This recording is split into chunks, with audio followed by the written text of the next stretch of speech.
Welcome to Comics Bazaar, the channel of comics commentary and arcana. This video features Daredevil number 187, cover dated October 1982.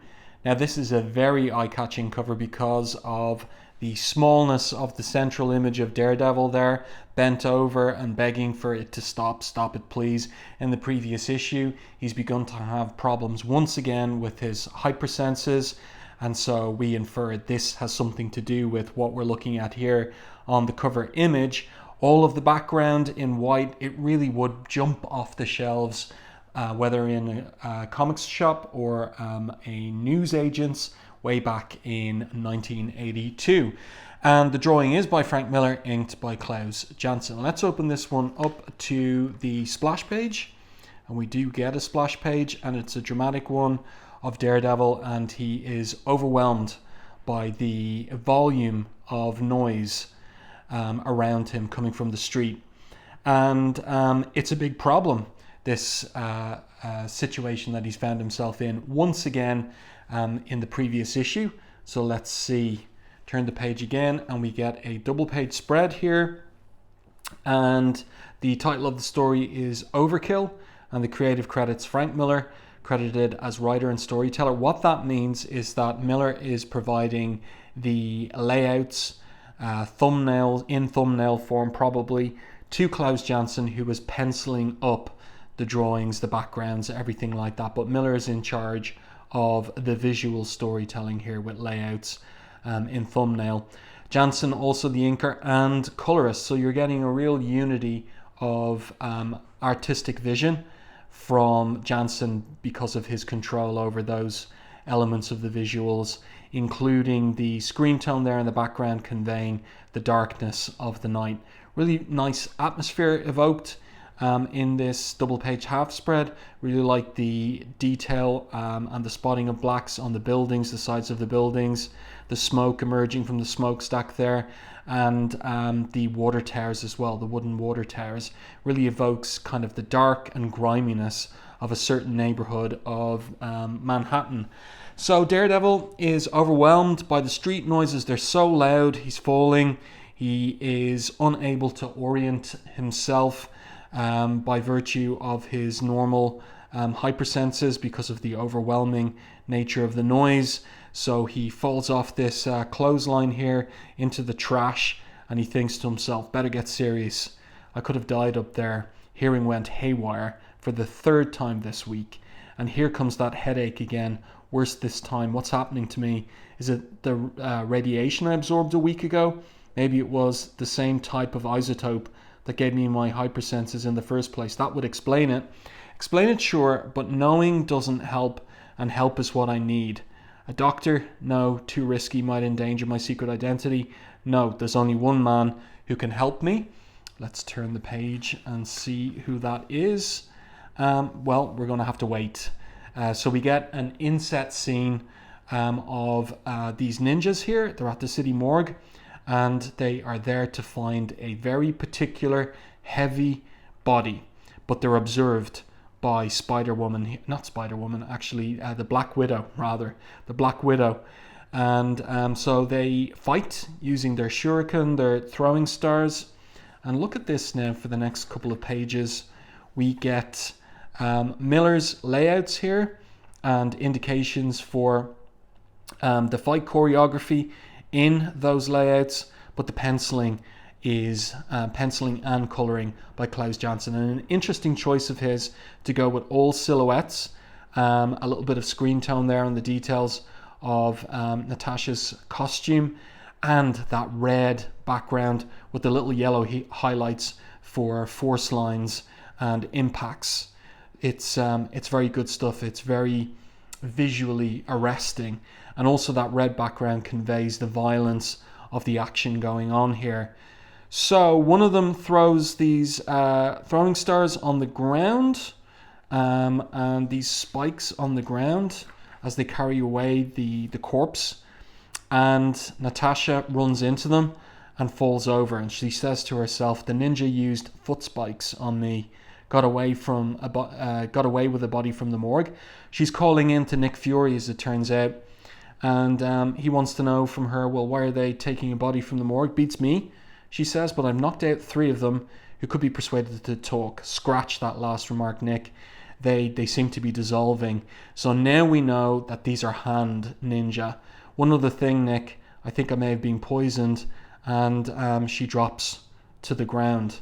So a very, very interesting interlude there regarding the Black Widow, formerly a girlfriend of Daredevil's. And now we pick up with Daredevil's at Duke's. And he's obviously questioning people. And who is it that he's looking for? He's looking for Stick. So Stick introduced to the comic back in issue 176 when Daredevil had a similar problem with his hypersenses. So he went back to his old mentor. Of course, that was Miller creating a whole new backstory for Daredevil. The idea that he had a mentor as a child who helped him get control of his hypersenses. He's returning to that backstory and going to develop something very, very interesting in what is now the beginning of the end of Miller's original run on Daredevil. So he's questioning these goons in Duke's bar. How about you, Tex? You want to tell me where Stick is? So Tex there with his Texan accent says, that old varmint moved his pool hustling carcass out of this joint. Ain't nobody was fooled by that blind act of his, no moa. So Daredevil says, well, tell me where he is. But he starts coughing, and then he suddenly realizes that's really well evoked. The alarm on his forehead there, the open eyes. No, not here, not now. So something is going to go badly wrong for him. So we've got these classic all horizontal panel layouts by Miller, just a little varied here at the bottom of the page, and Daredevil running away, looking for the door. It's happening again, got to fight it back. And I like the detail in Joe Rosen's lettering here. He's hurting, boys. Let's have some fun, as the lettering gets huge, and it conveys the degree to which Daredevil's hearing is he's lost control of its enhanced nature. So Tex knees Daredevil in the jaw, and Daredevil fights back on instinct. This hurts me a lot more than you, Tex, he thinks, as he punches him out. Like all the little details there on his jacket, good stuff. And Daredevil runs out the door. But if you look at that silhouette of Daredevil running out the door, it is very, very basic cartooning, and that gives me a sense that Miller, with the rough layouts he's providing Janson, probably only provided a little figure like that. It's almost even a stick figure, and Janson didn't do much more with it. But it conveys the message that Daredevil has left the bar. Another familiar bar from the lower Manhattan, the Southport area of Manhattan, is Josie's.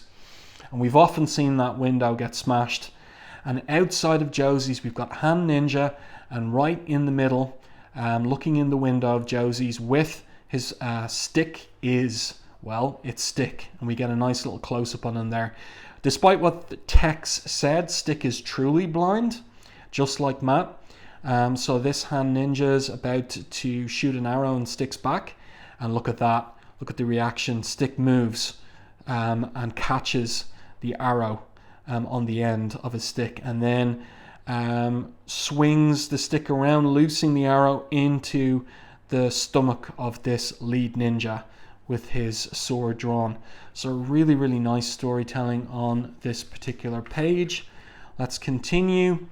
And here we see Stick catching one of the other ninjas in the jaw, and the one behind him sticking his brethren or his brother in the back with the sword. Really, really effective choreography.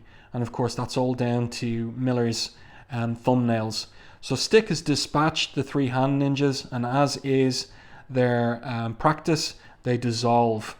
And there he is left with the dissolving smoke of the hand just crossing in front of his face. So a really effective fight scene there. And notice no words, no dialogue on this page. Stick says absolutely nothing to the hand ninjas at all in the course of that little scene. Now we pick up with Daredevil again. He's running from Tex still and his mate. So he's running through this alley filled with trash, hopping over a trash can there and thinking all the while, I could never figure out who he is. He's thinking about Stick. But somehow he taught me to control my hypersenses. He'll teach me again. He will. So now he concentrates on the business at hand, eluding Tex and the other guy. Okay, DD, you're a rough, tough superhero, he thinks to himself. You've fought crooks, hulks, and kingpins. Now do something really heroic. Cross the street. So look at this busy New York street. All that traffic must be rush hour, something along those lines. And here he is. Good, they've stopped. Light must be red. Just hope I can get across. And the street traffic noise is getting louder and louder before the light changes. And then somebody blows or blasts the horn in their vehicle. And that is just such a great sequence. Just 4 horizontal panels, the width of the page. We're zooming in on Daredevil. We have a sense of his alarm and the panic of trying to get across the road before the light changes, and then boom, that horn is blaring, honk, and there he is, tiny in the middle of the letter O there. Yeah, really, really, really impressive page here, and an impressive idea from Miller. Let's continue. And this is another interesting little bit from Miller as well. Sometimes in his original run and later, you get, especially in The Dark Knight Returns, you get the whole question of, there's all these bad things happening on the street. And Miller was a resident of New York City at this time period, so he was living there as well. And New York was quite dangerous at the time. And he would have observed, muggings on the street, and would have wondered, and I've seen him talk about this, or I've read him talk about this in an interview from the Comics Journal, about other citizens getting involved. And he said he was impressed that very often New Yorkers would get involved, would go after a mugger, chase him down and hold him until the cops arrived. And we get a little sense of that civic spirit here from the taxi driver. The guy, his fare in the back says, look, cabbie, just drive around them, okay? It's not our problem. But the cab driver here has a different idea. So while Daredevil is getting punched in the head, the cab driver turns up with a tire iron and knocks the big thug out from behind. But Tex pulls a gun on him. But Daredevil has the opportunity now to kick Tex in the side of the head, knocking him to the ground and knocking him out. So he's grateful to the cab driver. That was brave of you, friend. Thanks a lot. Forget it, says the cab driver. Hey, you don't look so hot. Anything I can do? Daredevil says, yes, I could use a ride. Now, the cab driver already has his fare, and he says, let's move it. I got appointments. This is a great little scene. He looks at him knowingly, and he just pulls him out of the back of the cab and drops him onto the sidewalk. Just hop in. The back, DD, he says. Great 2 pages, great little scene. Very thoughtful stuff from Miller. A little bit of comedy, but also a little bit of heart as well regarding, the citizens of New York, and the fact that someone like the cab driver would get involved in that way to help out Daredevil. Daredevil just has that really great reputation in New York, and the native New Yorkers trust him and like him. So here we have a scene set at one of S.H.I.E.L.D.'s buildings in Manhattan. This doctor has run some tests on Natasha after she stepped on those foot spikes. And what he says is that something entered her system. The doctor's not sure what, but it attacked her cellular structure, he says, giving her what I can only classify as an advanced, accelerated form of cancer. Now that doesn't sound good at all, right? So Nick asks, so what are we going to do about that, Doc? She's the best agent I've got. Criminally, she's been a spy, an Avenger, even hooked up with Daredevil for a while. And the doctor says, I don't know what to say, Colonel. I'll do what I can, but I can't see her lasting more than a week at her present rate of deterioration. And the doctor volunteers to tell her, give her the bad news, but Nick says he'll do it. So we get this nice little quiet scene here where she's balancing on the edge of that table, and he comes in and says, let's talk. So she looks at him, and she's got an expression on her face that shows that she knows that it's bad news coming. So now we're at Josie's. So this is where Daredevil's taken the taxi. I really like that particular drawing there. The use of the screen tone again in the background. You really get a sense like this is late at night. the griminess of the Southport area as well. So Daredevil walks in, Josie recognizes him, of course, and her first concern is the window. Please. I mean, I've gone through 3 this month. So she's holding her hands over her ears waiting for the crash, and Daredevil has gone straight over to one of the tavern patrons, Pike. And Pike, we remember him from 176. Daredevil, oh no, I never should have moved back from Jersey. Yeah, because his apartment was trashed in that particular issue, and he moved off to Jersey, so he must have come back. So this is all pretty funny. It's all happening off panel. So he continues with his complaining monologue there, Pike. He says, first, I get stood up by that old weasel Stick, because remember, Stick was outside Josie's. He was about to go in and play pool. Now we're going to mess with you. Stood up, asked Daredevil. Yeah, the bum was supposed to meet me for a pool an hour ago. Never showed. So let's turn the page, see what happens. Have a nice evening, Josie, says Daredevil as he walks off. Josie's relieved. Yeah, nice, quiet evening. But it happens again. Daredevil loses control of his hypersenses, specifically his sense of hearing. And look at all these thugs in the bar. He's suffering, says one of them. Yeah, let's kill him. So Josie covers her ears again, and out he goes, crash, out that tavern window. So she's going to have to shell out for another replacement.